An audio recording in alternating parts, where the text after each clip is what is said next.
छत्रपती संभाजी महाराज या महाराष्ट्रात औरंगजेबाचं डीएनए घेऊन ज्यांनी जन्माला आलाय तो अबू आझमी यांनी 2 दिवसापूर्वी त्यांनी एक वक्तव्य केला होता की औरंगजेब हे क्रूर शासक नव्हता, तो अफगाणिस्तानपर्यंत त्यांचं राज्य होतं, हे सोन्याचा चिडिया होता म्हणून त्यांनी जे वाक्य केलं होतं त्याच्या निषेधात आम्ही आज छत्रपती संभाजी महाराज मध्यवर्ती महामंडळाचे आम्ही त्यांची 3D काढली होती। त्या छत्रपती संभाजी महाराजांची 40 दिवस हाल करून तिथं महाराष्ट्रात त्यांना मारण्यात आलं। ज्या छत्रपती संभाजी महाराजांनी धर्मासाठी स्वतःचा जीव दिला अशा त्या औरंगजेबाची बाजू घेऊन हे अबू आझमींनी त्यांनी त्यांची बाजू घेतली आहे। त्याच्या विरोधात आम्ही 3D आंदोलन केलं आहे। मी महाराष्ट्रातले गृहमंत्री देवेंद्र फडणवीस साहेब यांना विनंती करतो की आपण अबू आझमी यांच्यावर गुन्हा दाखवून मोक्का अंतर्गत त्यांच्या कारवाई करावी, नंतर त्यांचं पार्सल करून तुम्ही त्यांना पाकिस्तानात किंवा अफगाणिस्तानात पाठवावी।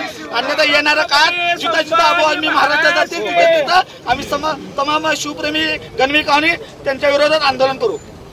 याच्यापूर्वी देखील पिक्चर होतो सोनू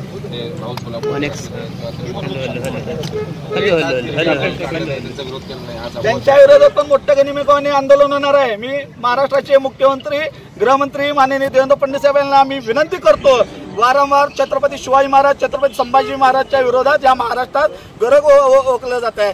त्याच्या विरोधात आपण एक कायदा तयार करावा की छत्रपती शिवाजी महाराज असतील संभाजी महाराज असतील किंवा महापुरुषाच्या विरोधात कोणी जर वक्तव्य केलं त्याच्यावर कडक कारवाई करून मोक्कांतर कारवाई करण्यात येईल। आपण तसं एक कायदा पास करावा, अन्यथा येणाऱ्या काळात सुद्धा जर महापुरुषाच्या विरोधात जर कोणी वक्तव्य केलं अशाच पद्धतीने आम्ही आंदोलन उभा करू।